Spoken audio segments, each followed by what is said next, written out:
Okay, welcome everybody to the September 27th meeting of the Southampton Village Planning Board work session. Looks like we have a quorum, so we'll get started. The first item on the public hearing list is 137 Cooper's Neck Lane. Do we have anybody in the audience that wants to chime in on this? Well, I think Wait a second. Right. we closed the public hearing. I circulated a draft determination. If anyone has any comments, they can send those to me. Otherwise, we'll be ready to adopt that at our next public meeting. Okay. We should probably have the agenda updated to show that that's not a public hearing in time for next week, because that public hearing was closed. I think it was. It was closed subject to written comment. I Yep. believe it was 3 days later that. No, I mean, I think the agenda was updated. Oh, Do I have the then wrong I agenda? have- Okay. I didn't receive one that had it. It still was under public hearings, so. Yep, I didn't either. Alice, do you want me to send a note to the building department on that? One second, I'm just checking.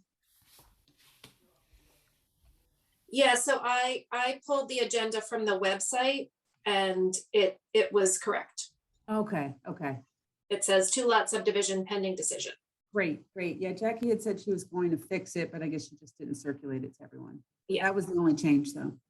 Well, I've been checking the website to make sure that the agendas go up. Great. So, Am I working with the wrong agenda? yes. Okay.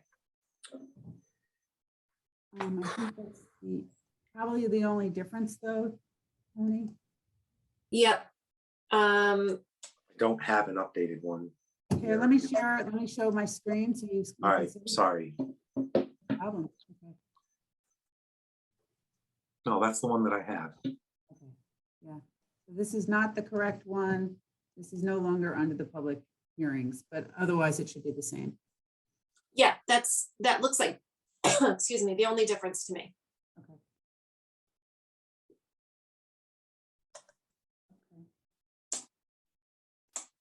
So this was the draft that Alice circulated.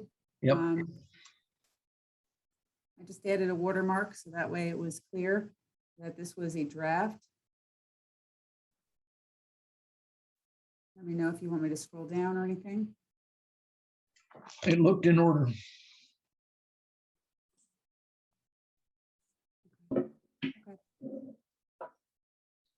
So if everybody's okay, I will just, Alice, I can make the change to the header because it right now says draft planning board decision for consideration, and then resend that around. You want? Yeah. Yeah, thank you, Kathy. Sure.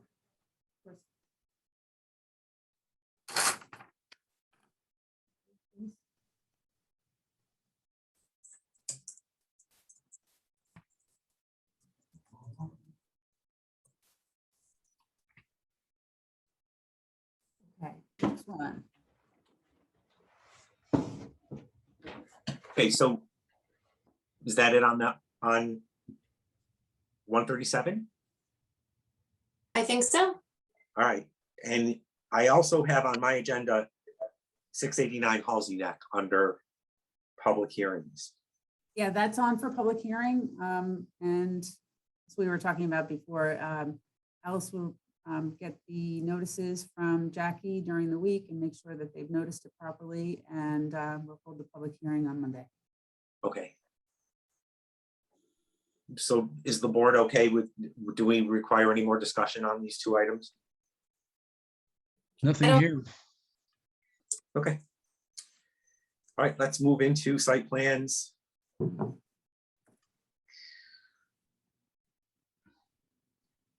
7 Powell Avenue is adjourned until November. 51 Pond Lane, applicant has requested adjournment. We all know that that's sort of working its way through the trustees right now. Or actually, it has worked its way through. So I'm going to recommend that we move right on to 71 Hill Street, Okay. because we've got some considerable review there.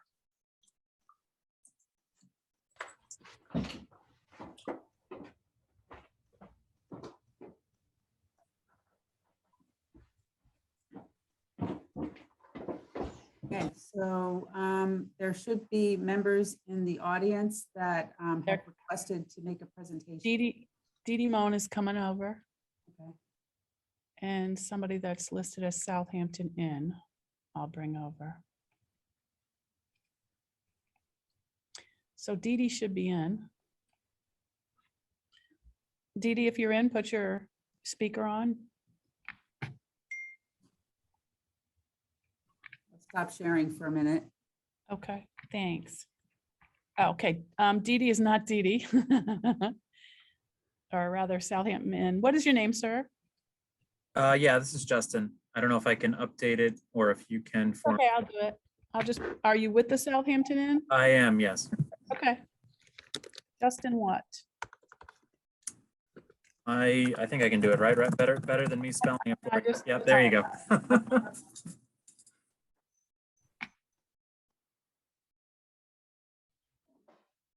Hi, Dee Dee.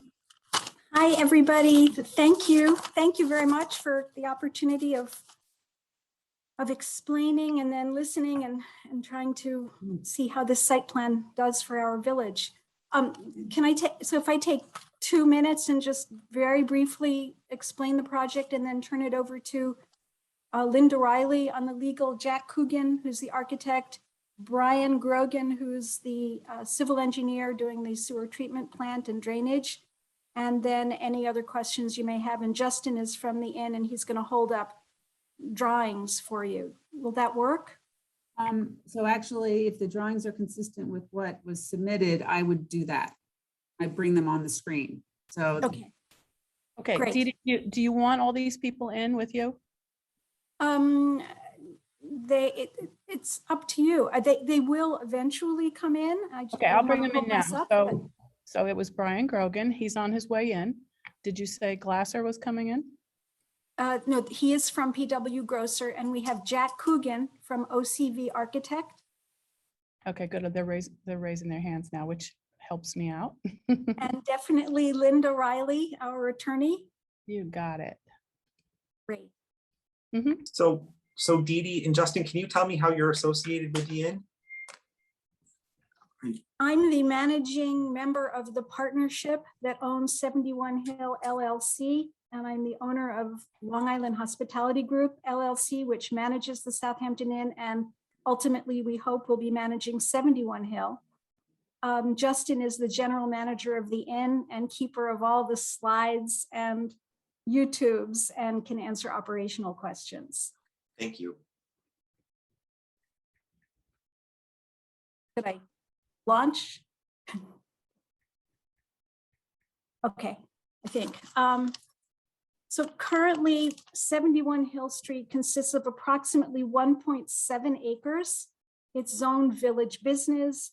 It has, it's located east of the Southampton Inn and west of the movie theater on a couple of 100 yards from the intersection of Job's Lane and Windmill Lane. On it from about 1986, we have 3 commercial buildings in a abstract Tudor. There's building CD, which is the north building, E and F, and E and F are smaller buildings and they face on Hill Street and are positioned overlooking a very, I think, a charming brick patio. There's a clock tower. The proposal now is to maintain buildings E and F. They're currently, again, all commercial. There's a potential, which I think we would love to be able to do, to convert the upper floors with a ZBA special use permit into residential. And then I'm proposing taking down building CD and replacing it with 2 L-shaped buildings, beautifully landscaped with a signature, almost Olympic lap pool in the middle. And those will contain 38 one-bedroom high-end hotel suites. That's it. Is there any way to get this plan up on the screen or? Yes, please. Justin, would you be able to do that for us? No, actually, so is it this plan that you're looking for? Hold on. Yeah, I mean, I don't want to step on your toes, Kathy. I certainly can share if you want, or if you have, that's great. Yes. So and would you like to see the 200 foot radius map also. Is that helpful for you, or should we keep this one up? That's here. So whoever is speaking can let me know what they want to see. All right, well, this is the survey. Again, it's, you can see the two buildings at the left side are buildings E and F. The building CD, the elongated building overlooking Viridian Way, is the one coming down. I think you have a survey, Justin, that will show what we're keeping, what we're proposing taking down, and then we'll just keep the site plan on so you can see what we're proposing to do. Does that work? Yeah, it's Kathy's screen at the moment. Yeah, Kathy, page 2 of that 25-page packet is the survey. Back it up a little bit. to the Yeah, back survey. 2 pages, I think, sorry. Back one more. There we go. Okay. And you can see it in context with movie theater and with Southampton Inn on either side of this. And it's the elongated building, approximately 10,000 square feet, that is proposed for demolition and replacement with 2 L-shaped buildings that will have a use of hotel, which was, we have a special permit for that from the village trustees, rather than the commercial in accordance with the village business zoning. So now we can just go to the site plan. What else? I think the proposal ties in with the existing master plan that was seeking a hotel motel / hospitality district for downtown, as well as year-round residential. It respects all of the existing zoning. There are no requirements for any variances. There is a requirement for ZBA to provide a special use permit to convert the top floors of the E&F into residential rather than the office uses, and also to put in the swimming pool, which I think is a pretty important part of a high-end hospitality venue for our village. I just think tourism is critical for the village of Southampton. During COVID, we've seen a whole lot more year-round activity, but if we reach back to 2018, 2019 and years prior, it's terribly seasonal. It's very hard to support the retailers and all the wonderful cultural institutions and some of the dining, the wonderful dining restaurants. And I think a little bit more hospitality with a very high-end set of finishes and larger spaces will provide just a boost economically on a year-round basis. And just very quickly, I'll close with the statistics. According to the Suffolk County Planning Commission, the Southampton Inn has generated approximately $5 million annually. It generates over $11.6 million in economic multiplier to Suffolk County. And it has paid, unfortunately, over $505,000 in various sales and occupancy taxes pretty much annually for many years. That would continue, but we would be adding approximately 60% as much, fewer rooms, but larger and higher price points, we think, for the ADR, average daily rates. And so it would become a very important and hopefully welcome addition to downtown Southampton Village. Thank you. I'd love to turn this over now to Linda Riley. Just brief summary of where we are procedurally and legally to go through this, I think, and then we'll go right to Jack for discussion of the plans with your questions. Am I on? Can you hear me? Yes. Okay. This is a rather, there are 2 uses involved here, 2 major uses in this plan, which are the hotel use and the workforce housing use. Those 2 particular uses have a provision under section 116-9 of the Village Code that provides that the Village Board of Trustees can grant a special exception permit for those uses in the village business district. The statute goes on with some other criteria, but my point is that the village board did hold a public hearing on this. And on April 20th, they unanimously approved a resolution granting the special permit use for workforce housing and for the hotel use. They really weren't concerned with some of the other things that are involved here, including any other market force housing, which is also a proposed use. They did not specify, they did not have much specification in terms of exactly what they needed to see there. It is true that the plan that was submitted to them was different than the plan that is submitted to you.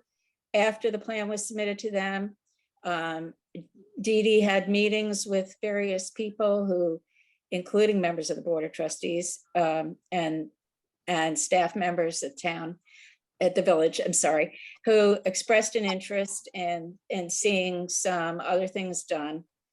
If it needs to go back to the Board of Trustees, we'll do that, but they basically approved already the special permit uses. So now we're moving on to planning board because I think it's important for the planning board who will be approving the overall site plan to get on board with the vision that is here now. We submitted a long form EAF parts 1 because it is an unlisted use and we thought it merited a long form. There's a lot of information contained in there. And it'll be, we'll be asking the planning board, I think, to assume lead agency status on this. I did ask the Board of Trustees back in April to assume lead agency status, and they deferred to the planning board. So it had, the review has not been coordinated so far. They sort of did their own thing. And unless someone has some specific questions for me, I'll turn it over to Jack Coogan. Good evening, everyone. Thanks for having us. I think Dee Dee laid it out pretty well in describing this proposal for a new hotel facility, new residential apartments and workforce housing. I think she's right in saying it's going to have a very big impact economically on the village, which would be very positive, yet it will have not such a big impact physically by virtue of the fact that it is kind of hidden up on Viridian Way and not really built up on the street, on Hill Street. The existing buildings on Hill Street, which are to remain, will look exactly as they do now. The commercial uses will remain at the ground floor. And it's just utilization of the upper floors, which right now aren't used for residential and workforce housing. And then behind those buildings will be in an area which is now has an existing building on, which is again, not fully utilized, and a parking lot, which is very little used at all and mostly just vacant. In that place, we plan to put up 38 apartment suites. Now these will be. Jack, can we get the site plan, Justin? Maybe that would be good to look at the way the hotel lays out. Which sheet would you like to refer to? I believe it's at page 3. Page 3, yeah. Of the packet. Yes, thank you. There it is. So the first 2 buildings remain up as they exist now on Hill Street with just a different occupancy on the 2nd floor. Now, this new hotel will be operated by the existing Southampton Inn. So guests will come to the existing inn and check in at the front desk there and then be directed to their room across Viridian Way. The buildings are actually, the facility is 2 buildings arranged around a central pool, swimming pool terrace.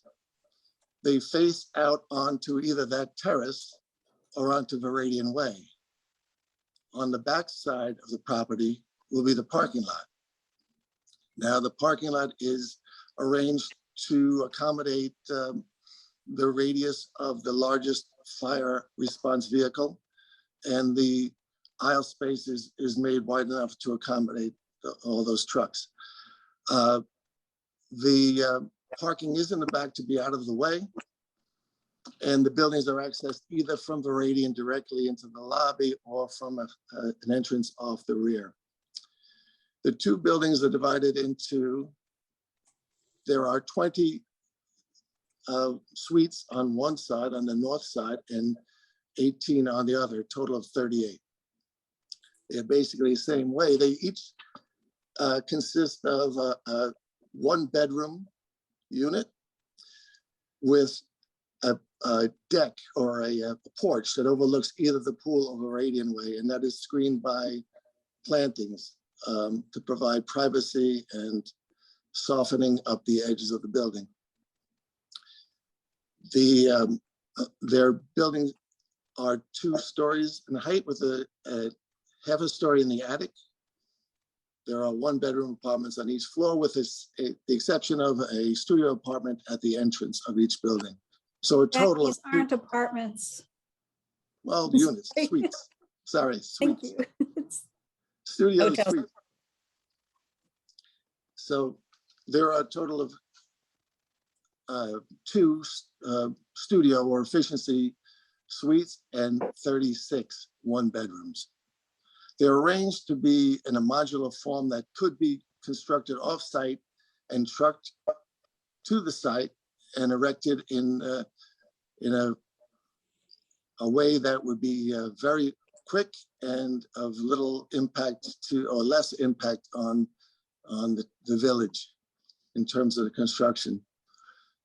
Part of this, all the utilities will come off of Veridian Way as they exist now: gas, water, electric.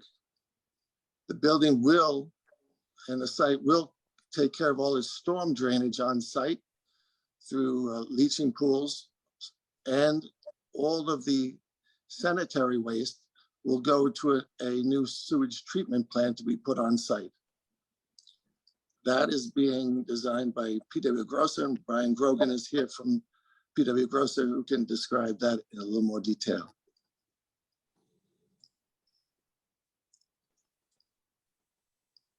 And I'd be happy to talk about, we have 25 drawings in this set. I'd be very happy to discuss any one of them as we go forward. The building itself, on the site plan above, you'll see the elevation drawing of the proposed buildings. And they will be designed in a traditional East End style of white clapboard picket rails and a shingle roof. We intend to have solar PV panels on the roof. We intend to have a highly efficient heating and cooling system, all electric in the building, using heat pumps. And as far as the sewage treatment and drainage, I'll turn it over to Brian to discuss that. Yeah, hi. So as part of the overall site plan, we've done some preliminary drainage, broken the site up into its respective drainage areas based upon its use, and have provided drainage in accordance with the village requirements. With respect to the sewage treatment plant, we're designing the treatment plant to be consistent with the Appendix A of the Suffolk County Sanitary Code, which was recently modified for some reduced setbacks to commercial properties, which we're taking advantage of on this particular project. All these, wastewater will be conveyed from the various buildings through a combination of some low pressure sewer and gravity sewer. And as Jack indicated, we'll have some new utilities coming off of Veridian Way to kind of update everything in accordance with the needs for the new buildings. That's pretty much all I have in terms of the site plan. I think at this point we're looking to hear from the board and Kathy of any concerns and comments. Thank you. I went through your environmental assessment form pretty closely, and I have some questions that I'd like to go over. And then I would also like to discuss the amount of workforce housing that you've included in the project. So is it okay with the board if I start with my environmental assessment questions? Mhm. All right, and then we'll move on to workforce housing and whatever Kathy might have to bring in as well. On the form, it says that the proposed action will not include any excavation. And I'm just curious to know how you're going to dig a pool and remove existing asphalt and stuff and not do any excavation.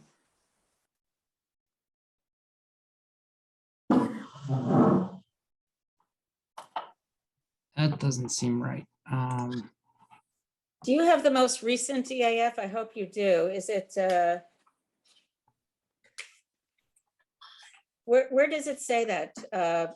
It's on page 4 of 13, section Page D2. 4G2.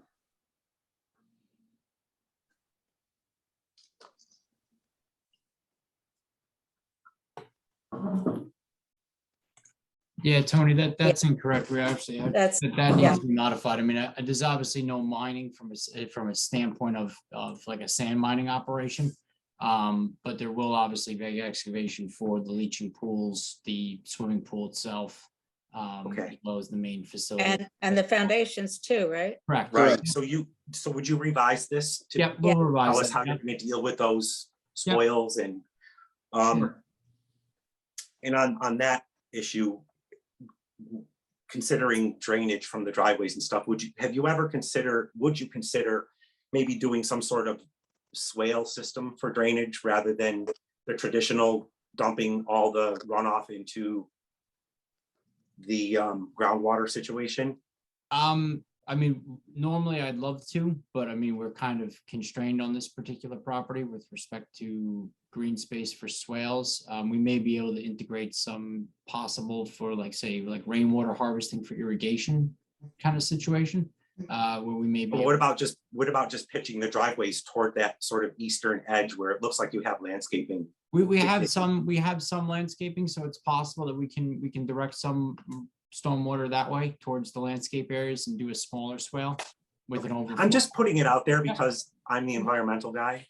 Yep, no, that's fine. And I would love to see, rather than defaulting to our traditional methods of dealing with stormwater runoff, if we could look a little further into how to deal with these things in a more environmentally sound way. Sure. All right, so I'm on page 8 of 13. Yep. And it says, will the proposed action commercial, blah, blah, blah, blah.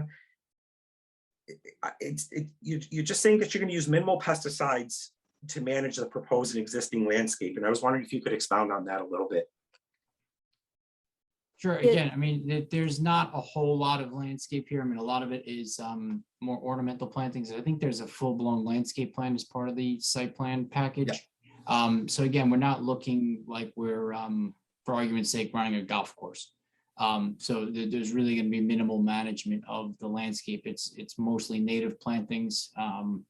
So I don't think there's anything in there that's going to need anything in particular in terms of like fertilizer and that kind of usage. That's true. Okay. Let's see, I have laundry written here, potential contamination history. Oh, potential contamination history on page 10 of 13. I just have laundry written here. I'm not sure I remember why. I mean, we have no known sources of contamination on the property. I remember why. I'm curious to know, how do you handle laundry for the inn currently, and how do you plan to handle it for the possible new inns? Currently, we have an in-house laundry in the lower level at 91 Hill Street, and that will continue to operate. For the new units, they will all have washer dryers within the suites, and we will have a brand new laundry with whatever we can get state of the art. If it's possible to reuse, we'll do gray water. If it's possible to have low flow in the machines, those are the things that we're going to be specifying. It'll be a lighter load. There will be no restaurant. There's no public areas. It's just 38 hotel suites. We think will be more, longer stays than we have at Southampton Inn. So it's not going to be as much cleaning for an overnight or a 2-night stay.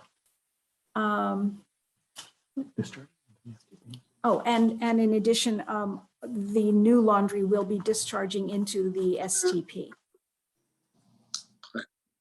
Okay. All right. The other thing is I noticed that this is this falls into an endangered bat species. Those are our guests at 91 Hill Street.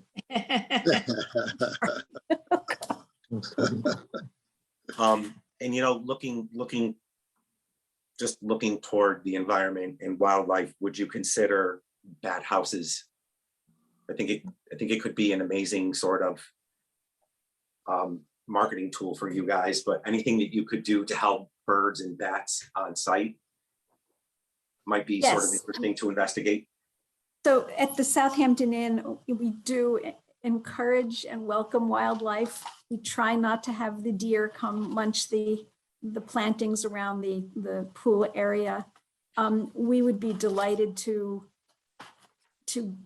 deal with the monarch butterflies in a way that will have things welcoming them. We hope not to have the kinds of floral landscape that attracts bees, because we know that is in conflict for some of the hotel guests who may be allergic.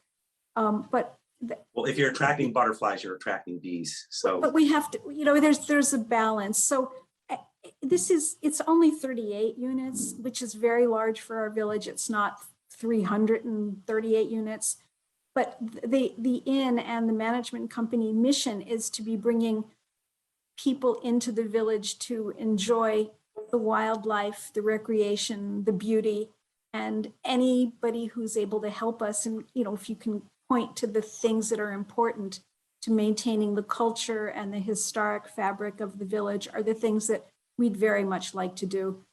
We have an organic herb garden at the Southampton Inn. We have Stephanie's Garden at the north end of the Southampton Inn, which serves the restaurant to the extent that we don't have squirrels and birds eating the heirloom tomatoes.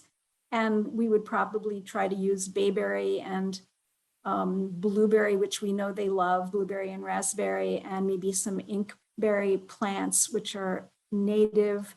They don't require additional water use. And we hope that the local fauna and flora are going to enjoy and appreciate without destroying. But as we move through this, sure, absolutely. If we'd like to put up some bat houses, I'm happy to do it. I'd love to do it and write about it. Thank you. Okay. And I did make some notes about your landscaping plan, and I would just like to encourage you to, there's an initiative underway in the landscape design community called 2/3 for Birds. There's a website, 234 Birds, that you could check into. Sorry, what is it called? Something for birds? What's the website? 2/3 for the Birds. 2/3 for the birds. Okay. Yep. It just encourages landscape designs to include 2/3 of the total plant material in the landscape to be native plant material, which will help support the local wildlife. That's our intention. Yes, that's absolutely. Okay, so those are my only questions on this form, but my big question is the workforce housing. I think it's only 2 units. Yes, at the moment, that is what the village trustees had requested, and we were putting 2 units in on the top of Building E, which was the old Merrill Lynch building, and now I think has you Valley presented Bank. them with 4 units initially. To my knowledge, it was 2 units. And then for Building F, which is the building at the southeast corner of 71 Hill Street property, we have 4 commercial office spaces. The second floor could, to me, I don't know whether Jack feels this way, but I feel easily could be converted from offices into year-round housing. I think the point of workforce is that there are various regulations. I'm nervous about how to attract people into the workforce housing units without endangering the economics of this project, which is, you know, I'm sure it's fine, but it may not be able to afford converting everything into workforce.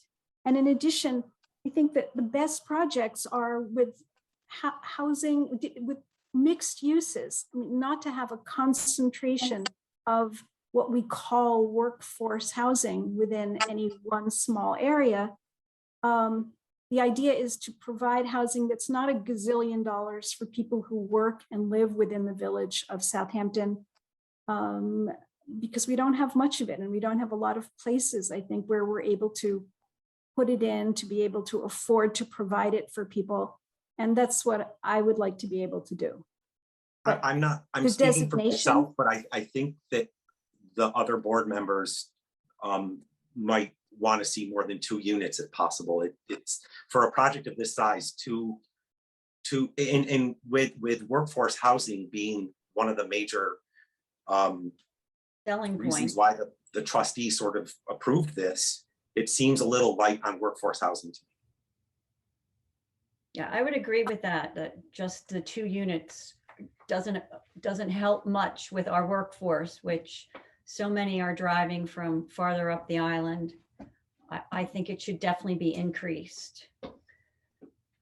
So it is possible to take the entire commercial building, which has 8 suites in it now, 4 on the ground floor and 4 on the second floor, and convert all of it into residential units. We do have the STP sized to be able to accommodate residential use, to grow into that. So that wouldn't be an issue. But the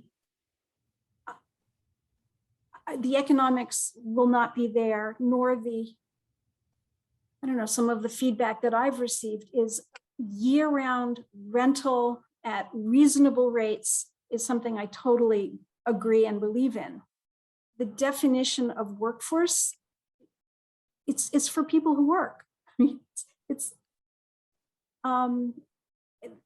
I think the agreement had always been for 2 workforce with quotes around it units that go with the conversion of the vacant lot and the older commercial building into hotel suites. Alice, can we check? Is there a way to check into that, Alice?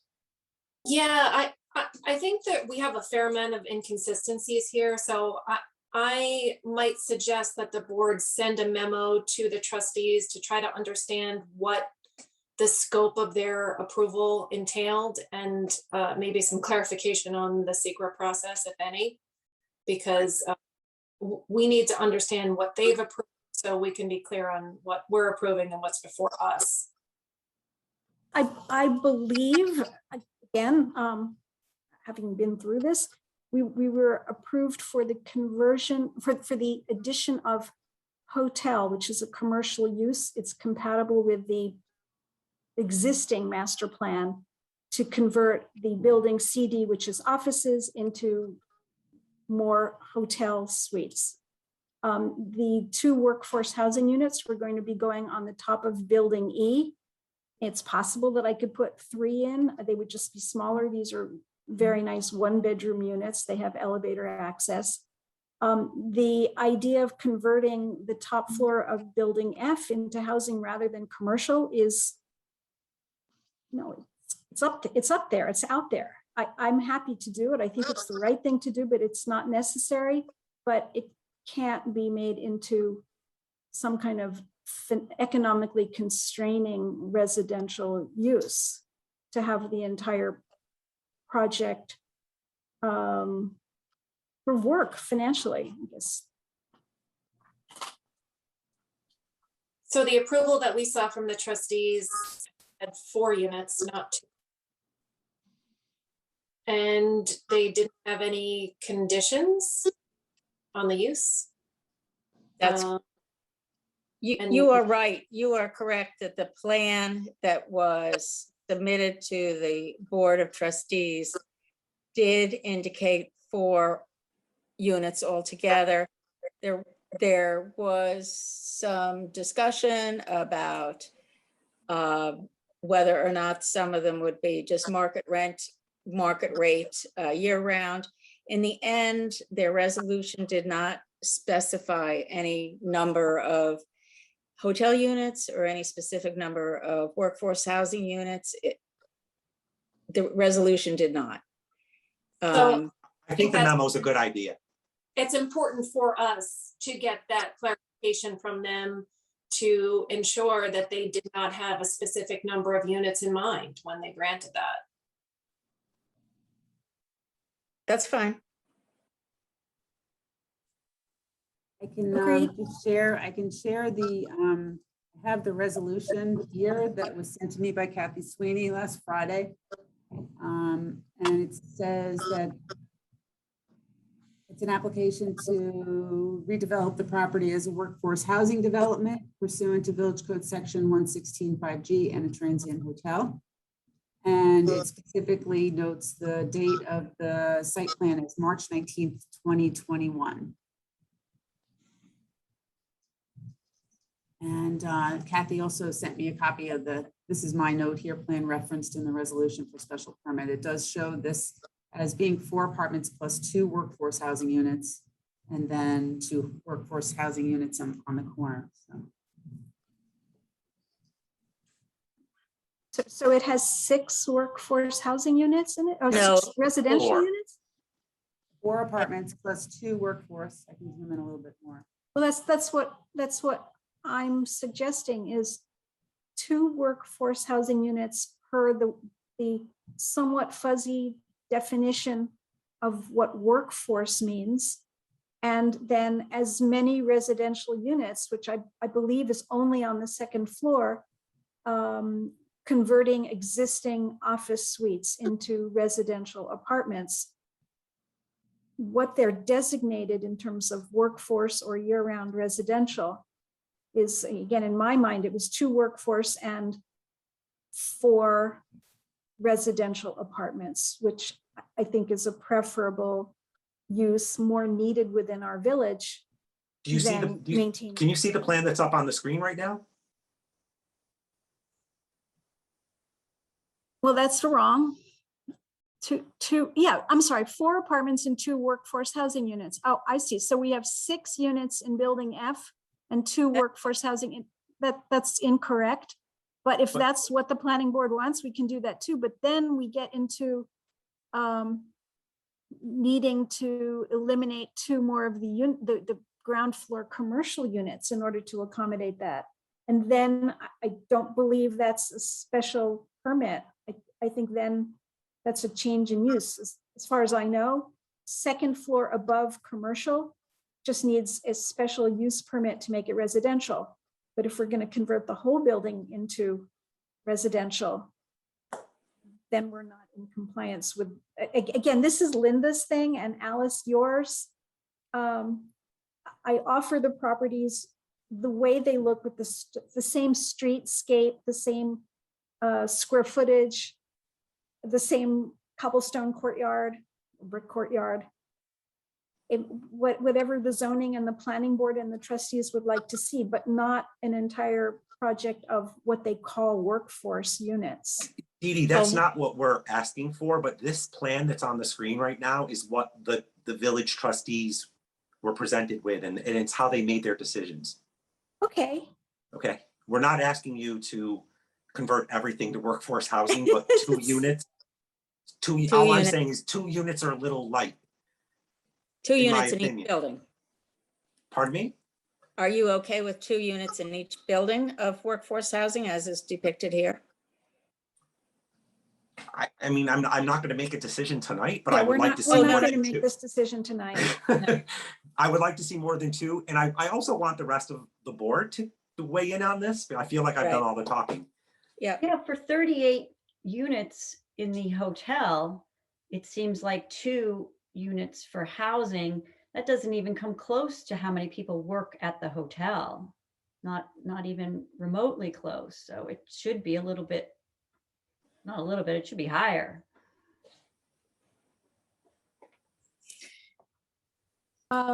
think the thought was that this is not housing for the hotel. This is workforce housing for the community.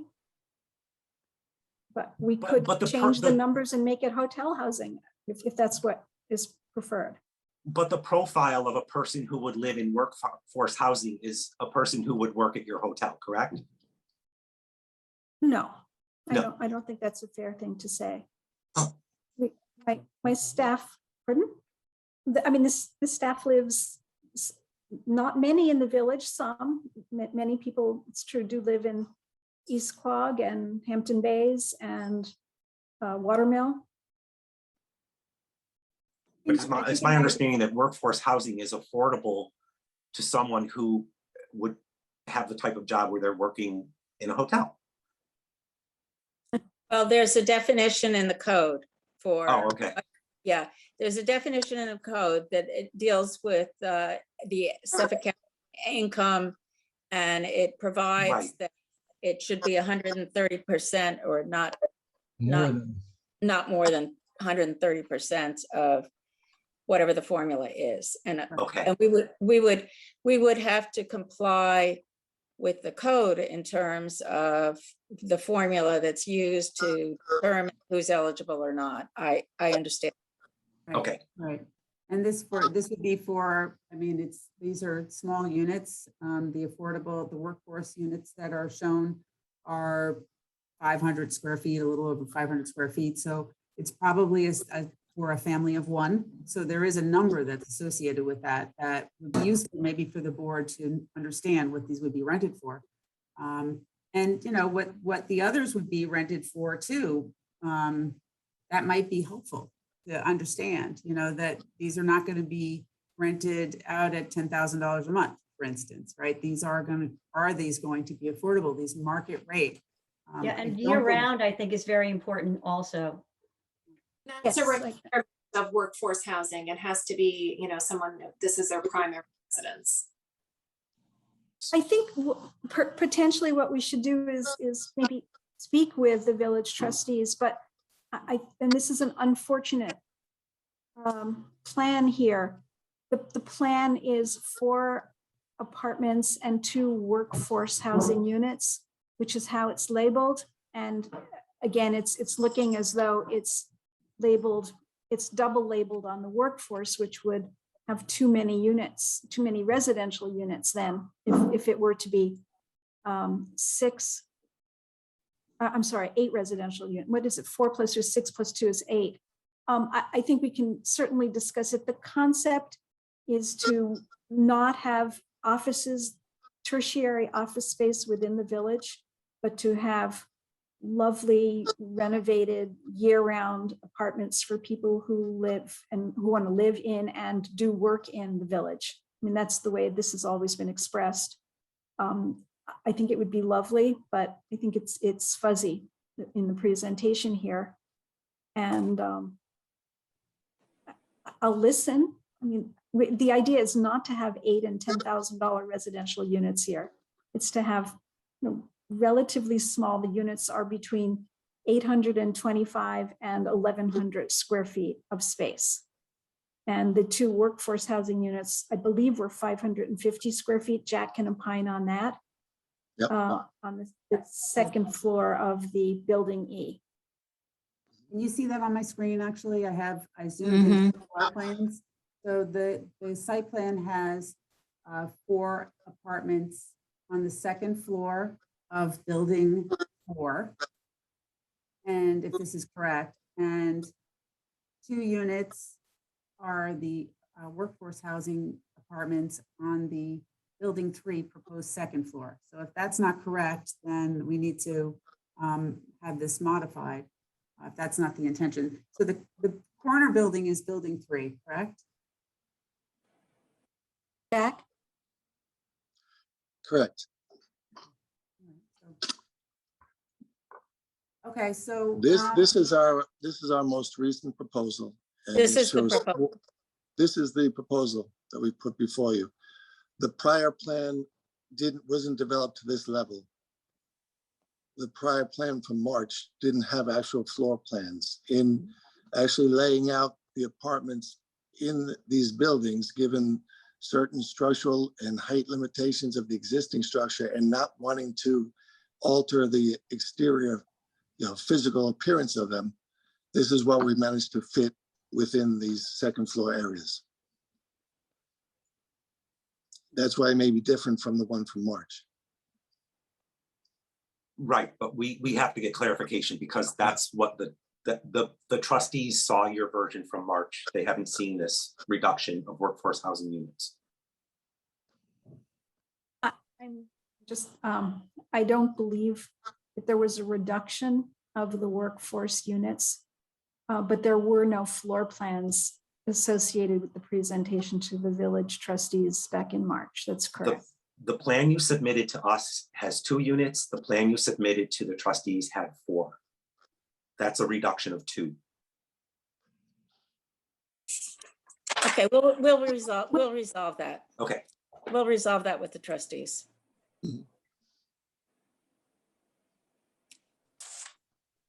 So Alan, any input? My view is that if you read the plan that the planning board did and finally got approved with enormous hurdles of about 10 years ago, anything to be done in the business district that can bring more workforce housing is defined, is desirable.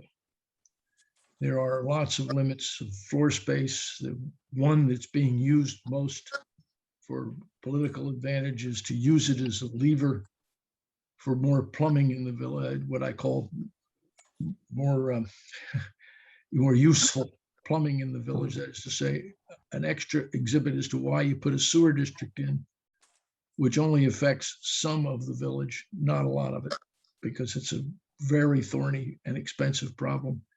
I believe that the numbers, which we don't have in front of us, but we may get because of the stuff that's moving in this direction at the edge of the village. I think virtually every employee of the village doesn't live there. We have a tremendous disproportion of housing available at a price that's affordable for now, between the people that we all want to continue to sustain the quality of life that attracts enormous sums of money for real estate, the last bit of real estate that's going to be available that's new in the village, and for renovating what's there. It's a tough problem, and I think to solve it on this project, we could probably get some small trade-offs of, I think Dee Dee nicely said, it's, these aren't very big units. They're constrained by what's there. They're trying to fit in at least some. Sure, if we can get a few more, it would be nice. But the trade-off is not going to make a major contribution to the larger problem that faces this tiny jurisdiction remaining, that is the village, not the town, the village of Southampton. So I'm willing to listen. And if Linda can get resolution of this issue with the trustees approving in their drive to get this plan that they adopted with great solemnity about 10 years ago advanced, hallelujah, it'll be nice. If it's a trade-off that can be lived commercially and otherwise with Dee Dee, it'll be great. But I don't think it's our decision to make the decision for the trustees or to weigh it, because we're a tiny detail in a larger picture. That's my long speech, but that's what I think about workforce housing. And anything here is better than another radio station.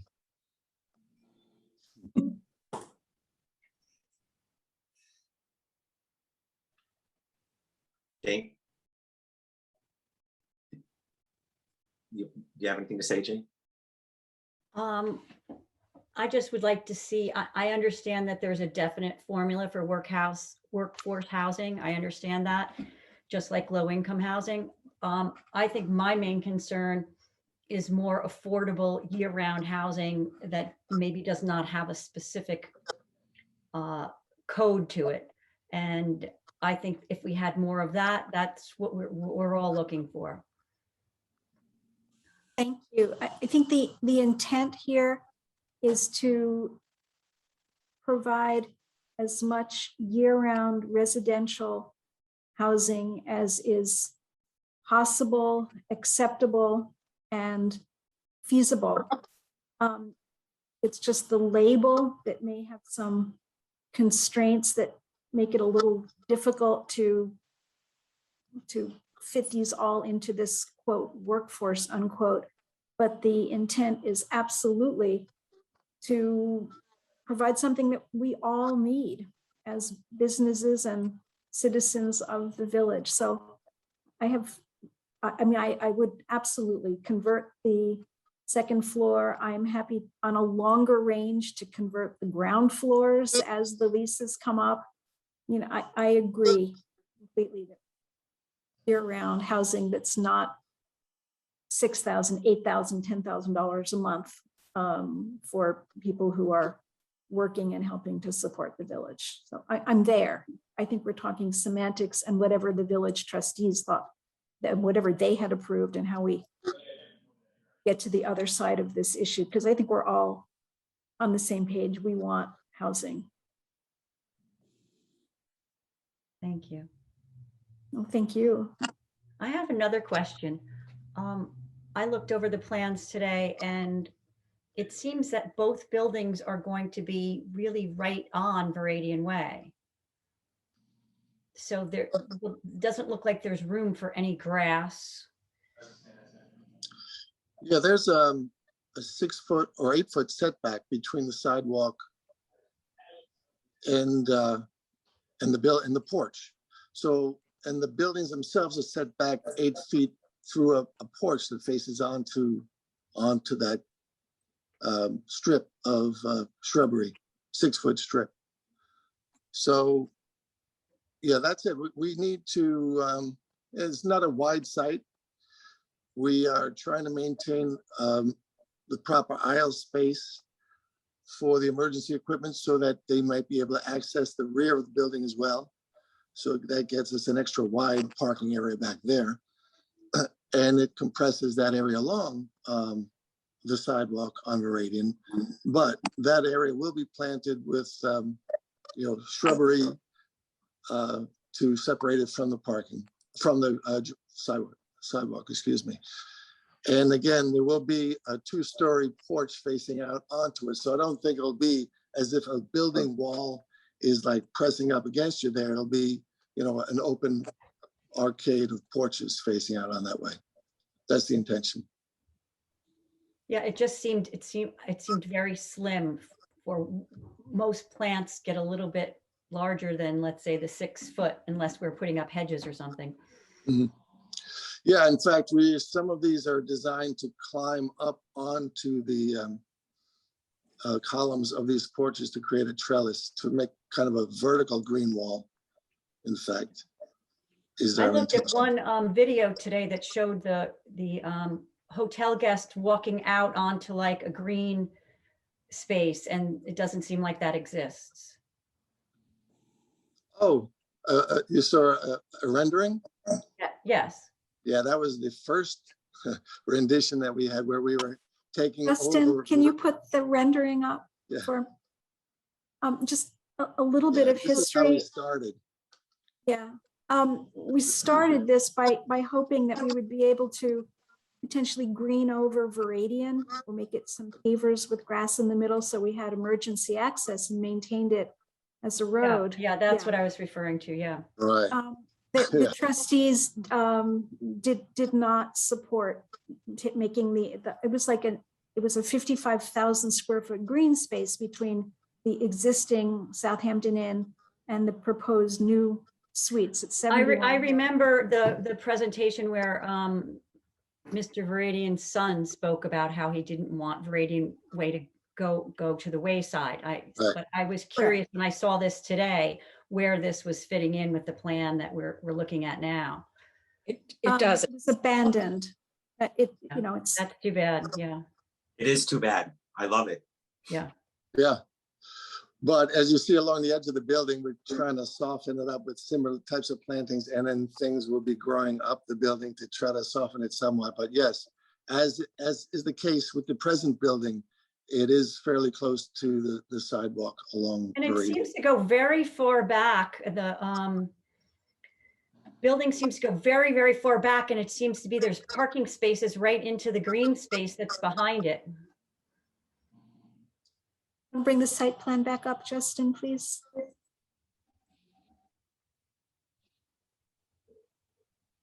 Thank you. So at the very north end or the left-hand side there, we do Yeah. have the sewer treatment plant. It's bordering some triangular green spaces that are owned by the village of Southampton. That's where some of the green, you will be able to see green between this and the Cooper's Farm subdivision. And in addition, Oh, wait. What do you mean you'll be able to see green? We'll be able, we would be looking at a hotel from the green space? Which green space? to the north of the Southampton Inn, if I guess maybe we want to go to the wider view of the properties, there are several parcels to the north of this site that are owned by the village. Right. But you just said you were going to make that. No. Right now, it's basically filled in and deer roam that green space. I think what Dee Dee was saying, Jane, is that there'd be like from the hotel, there would be this borrowed view into the green space, so that it's not from the hotel, you're going to be looking into property that isn't theirs, that's all green. So Okay. so the visual effect would be. I was under the impression what she meant was taking down the green that was there so that there was more green for those in the hotel. But from the green space, we're going to be seeing a 3-story hotel. You're going to be seeing a 2.5-story hotel, which is that's what's there now, except that the very northern buildings, AB, which apparently were never built, and I'm not really sure what the history of that was. We're going to be filling in A, B, C, D with these 2 new buildings there. Yes. You can Right. see It from just what's seems out. like they're going so far into the back of the lot there that they're right on top of the green space was really my point. That the 2 parking spaces that you show in the site plan literally abut the green space. They have all the requisite setbacks, and in addition, the STP is approximately 240 square feet. It has all the setbacks and will have green planted around it. That's the little rectangular. Yeah. And actually, we are adding more green space than is there now. Presently, between all that asphalt parking and the existing buildings and pavement on the site now, it's 88% impervious. When we calculate what we're going to put here between the buildings and the paving we're proposing, it's 81%. Not great, but significantly better than what is existing now. Just consider. Are those, this is so small in my screen and I don't want to open up the package in front of everybody, but are those parking places along Viridian Way on the left side of this? Oh, those are proposed- dimension lines. Dimension lines, okay. Yeah. So there aren't very many parking spaces here, are there? There's a total of 57 car spaces, which is in compliance with the VB zone requirements. We have a chart and zoning data on page 4 of this set. I'll look at that. Certain So that uses actually, are allowed a reduction of 60% of the normals in this zone, and we take advantage of that. Did you say that Wait, again? what was that? Yeah. There are certain uses in the VB zone which are allowed a 60% of the normal rate for parking, such as hotel. A Oh, hotel is, that I just to clarify, that applies to the commercial uses and non-residential uses. But under the section 116.5 F, I think 10. Yes, 5F. It actually requires 1 space per transient unit, which sort of makes sense because you wouldn't want to have a reduction in, pretty much you would expect people to come by car to a hotel.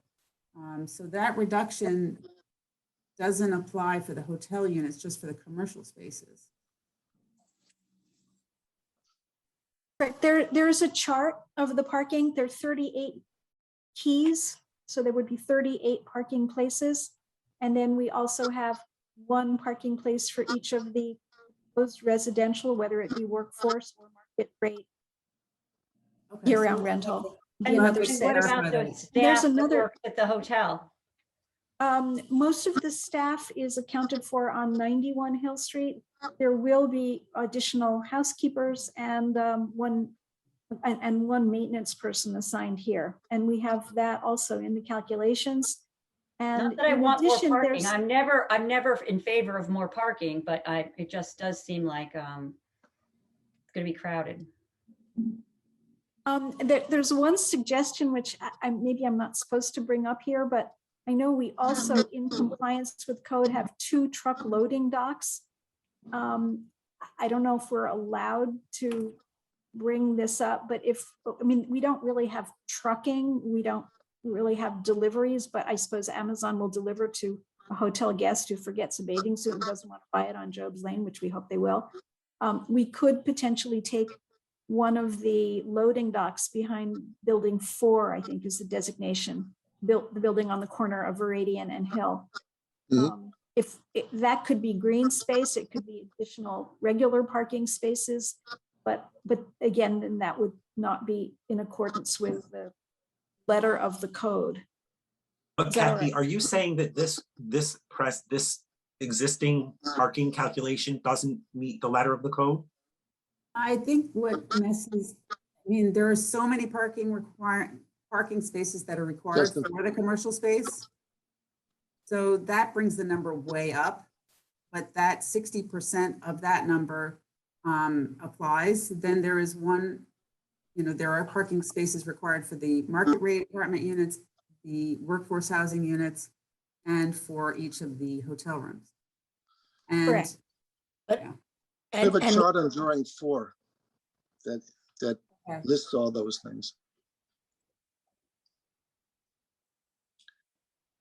That's our understanding of the requirements. yeah, so the 60% adjustment is, and I can go to the code section. I believe it's here. At least one off-street parking space for each guest unit to be provided for the resort hotel use.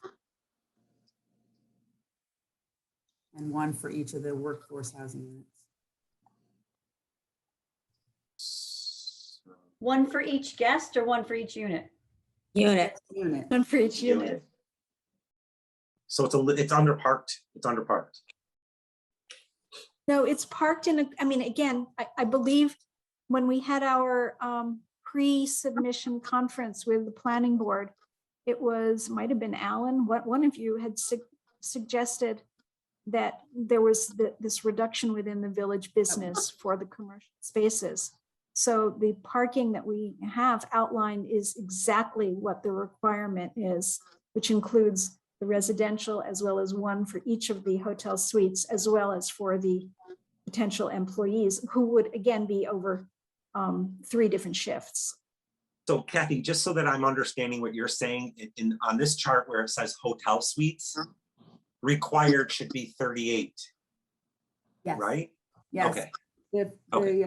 60% of the required parking applies to the commercial use. well, So you- isn't a hotel suite a commercial use? It is, except that in 116.5F10, it specifically says that you need one, and that was, and let me know if you see that. Can you see the code here? Yes, you showed it to us before, yeah. Okay, so this is from that section. Wait, of go the back. I code. want to see it again. No. Okay. Oh, guest unit, okay. Wouldn't that be before the 60% is applied? The That would be 60% anywhere doesn't in the pertain village. according to, We can get clarification from the trustees if this was a consideration, but this is my, even just my own intuition is that you would want to have one space per guest unit because everybody's coming by car. I mean, I can't say everybody, but Well, most maybe people not in the come to village. hotels by cars. Well, we'll see, because I understood it to be, that is the requirement, but in this BB zone, it is, there's a reduction there because it is a walkable area. Yeah, I think, Kathy, I think we'll need further clarification on when the 60% adjustment gets applied. Right. Is it truly exempt in all of the hotel suites, or does it apply after the one per? Right. I mean, again, the commercial space for 6,500 square feet seems to be, in my opinion, as per the code, overparked as it is. I don't think Didi has 22 cars associated with the commercial spaces as they stand today.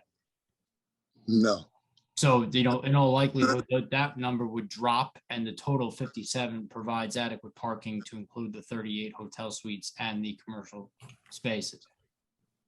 Additional staff. And yeah, and again, we're including 2 additional for staff, which again is mostly accommodated for on the other property.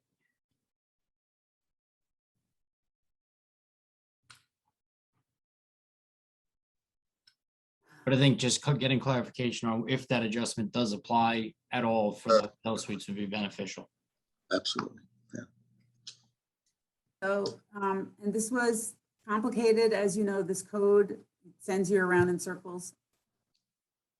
You all see that. Yes.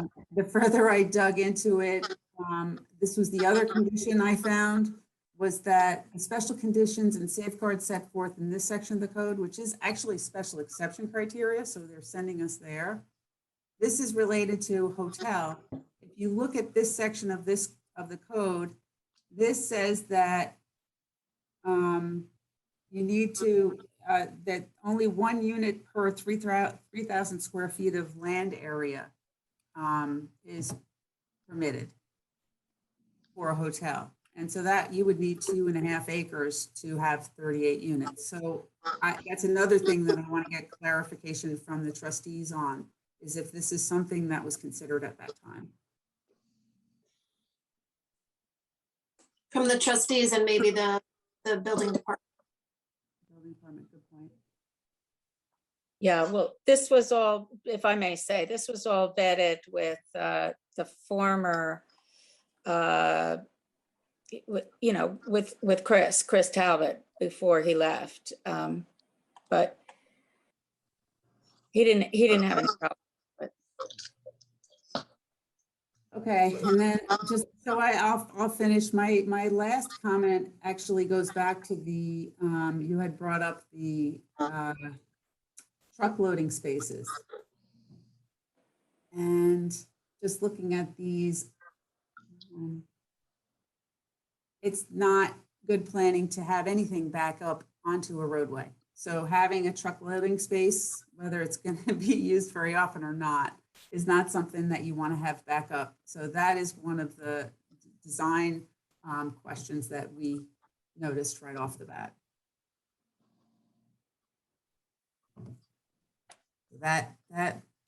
Those were the big things that we had.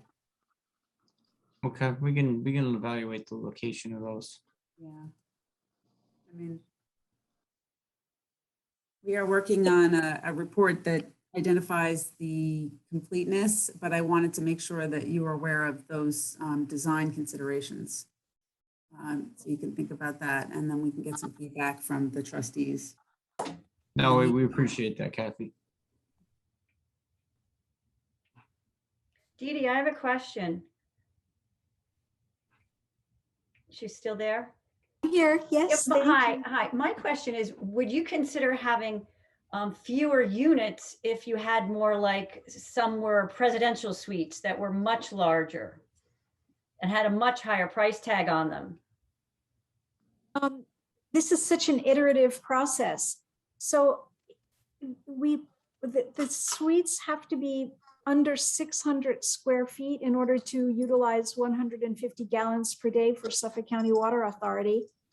And then the larger suites where we've duplexed the second floor into the half floor would be I think it's 225 gallons per day. And Brian can, of course, opine. So I guess it's a couple of things. The hotel is not one of those, $1,200 a night super presidential gold fauceted types of brand. It's to be bringing families and corporate groups and wedding groups and tourists from all over, although the last year and a half, it's been mostly local. And we hope that they very much appreciate, respect, and enjoy the village and spend some money. Would I consider it? I don't know that the market for this brand is for the, I mean, it's not for super excessive, whether it's for the year-round rental housing or whether it's for the suites themselves. But at this point, we're noodling it through with you to determine the best plan that fits the economics and the market condition. And I guess that's a very long-winded way of saying, not really. It sort of blows Brian's calculations. Have you done a traffic study? Because how is this going to impact traffic on that sort of busy intersection of Hill Street? I believe we have a no impact. Linda will speak about that, but having put a proposal through for another hotel that Nelson and Pope worked on, oh gosh, a decade ago. I mean, the thing about hotel is that people check in sometime around 4, which is a terrible time to be leaving the village with the trade parade, but not a horrific time for arriving. And then they check out at around 11 in the middle of the day, which sort of it isn't the worst timing for the check-in and check-out. And the number of trips is very small. Many of our guests, not many, but I would say maybe 20% do arrive by the jitney, or they arrive from the Long Island Railroad, especially in the summertime. And once they are on property, they walk to everything. And as you may know, we have a polka dotted van that takes people to the beach in the summertime, so we don't end up with 90 cars from the inn crowding the parking lots. We have bicycles that are available to the guests. So I think compared to retail or compared to commercial, where you have more trips in and out and you're sticking with more or less a 9 to 5 type of time horizon, the traffic itself is lighter. That building has had a restaurant in it, the Plaza Cafe. It's had the building department, any number of building contractors with employees, the radio station, as you say. It's probably going to see less traffic as a hotel with 38 units than it did with all of that. Right, but it's fairly empty at this point, other than the restaurant, right? What else is in there? Right now? Well, Dee Dee will have to answer that. I don't know what else is in there. It has the restaurant, it has some builders, it has a gym, but I've been holding most of the spaces empty now with the, looking forward to being able to take the building down and replace it with a different, better building, better use, we hope.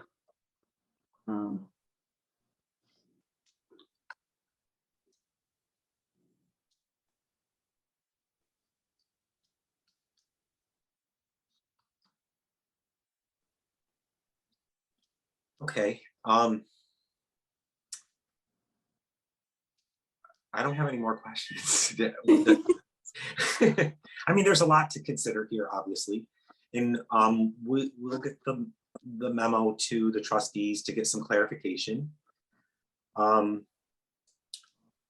Kathy and Alice, is there anything I'm missing? That's it for me. Okay. All right. So I'm trying to pull together a report that makes sense to you as well. That actually gives the background, how is this approved and what are the approvals that are needed and the process?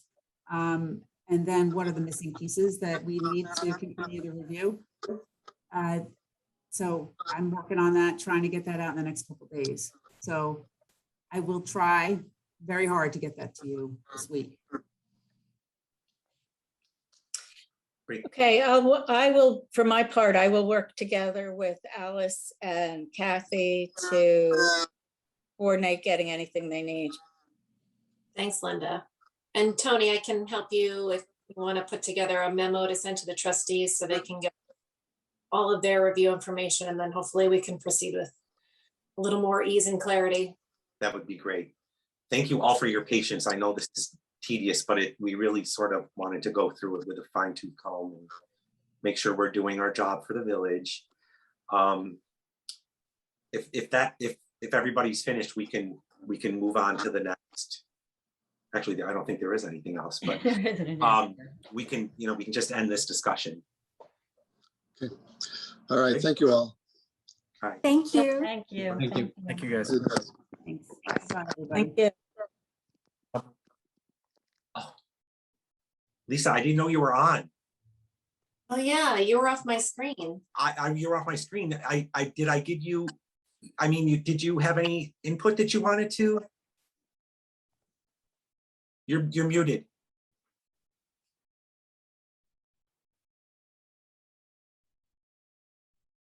Sorry, can you hear me now? Yes. Yeah, all of my questions were answered through the conversation. Okay. All right. If anything I comes had the up, same issues. I had the same issues regarding the workforce housing and the discrepancy there, but I think we do need further clarification because it's gray. The code Okay. is the code's vague, so it makes it difficult, so. okay. Okay, Is Yeah, I'll Kathy bring- talking to us?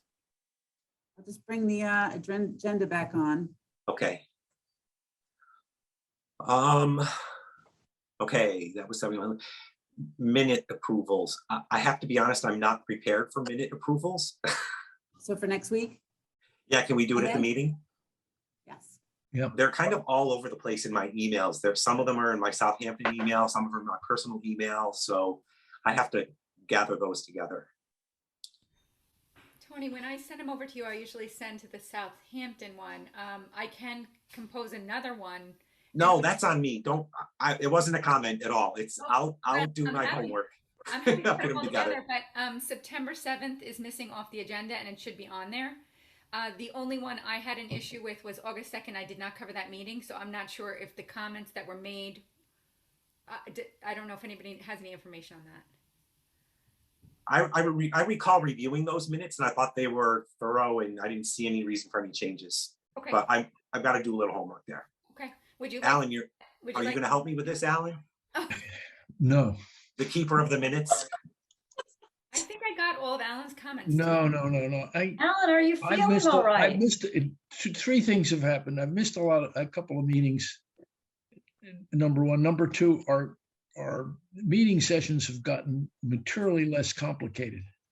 And so Right. the complexity of the issues in front of us are reduced, and we have a lot fewer things we're worried about at the moment.